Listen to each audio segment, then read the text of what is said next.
to ask Iran to return to diplomacy, because we were in the middle of diplomacy.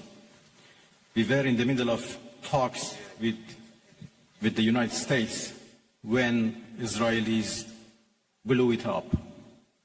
And again, we were in the middle of talks and negotiation with Europeans, happened only 2 days ago in Geneva, when this time Americans decided to blow it up.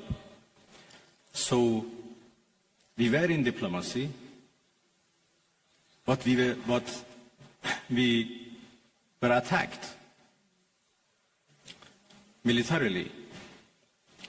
So it was not Iran, but the US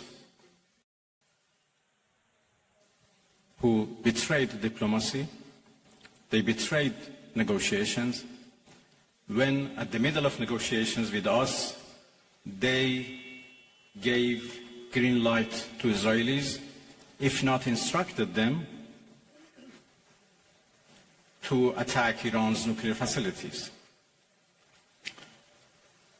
I think they have proved that they are not men of diplomacy, and they only understand the language of threat and force.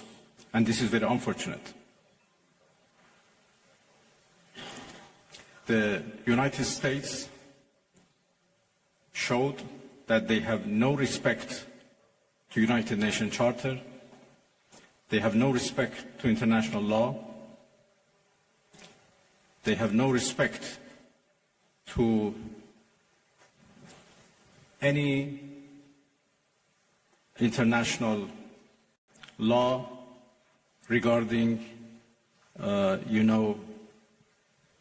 managing the board and facing challenges of the board. There is no red line that they have not crossed.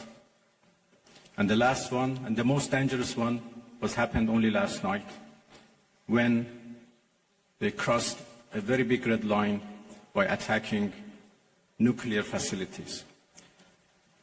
I don't know how much room is left for diplomacy. We are now calculating the damages. And as I said, the damages are not only for our nuclear facilities. The damages are for the United Nations Charter. It was not only Iran's facilities which was bombed, it was also the United Nations Charter. It was also non-proliferation regime and NPT, which was bombed last night by Americans. And it was the rule of law and international law which was bombed. So now we have to see how much room is left for diplomacy, and we will decide. I'd like to hand over to TRT World.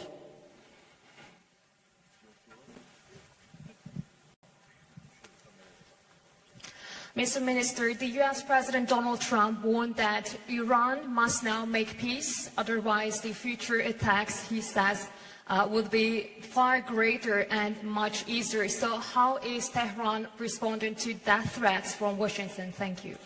I think it's not up to Iran to respond to that. The whole international community should respond of such a clear threat against the United Nations Charter.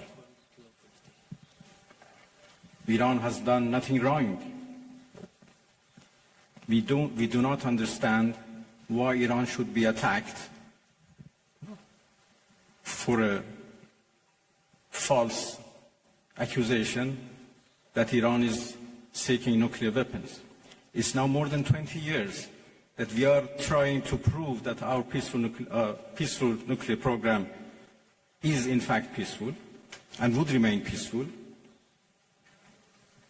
We negotiated for a long time with the so-called P5+1. We came to a deal which the whole world celebrated as an achievement of diplomacy. And then it was the US who withdrew from that deal and reimposed their sanctions and restarted their threats. Again, we were negotiating with the same administration. Then all of a sudden they decided to attack us, first by Israelis, then by themselves. And now they are threatening us for more attacks. So it's not up to Iran, but it's up to international community to condemn this, to prevent this. Otherwise, there would be nothing left for the international law, for the security at the world level. The Security Council should play its role, should play its responsibility to condemn and prevent these kind of threats. We will certainly defend our interest. We will certainly defend our territorial integrity, our sovereignty, and our people. And I'm so glad that our people are now fully understand what injustice they are doing against the Iranian people.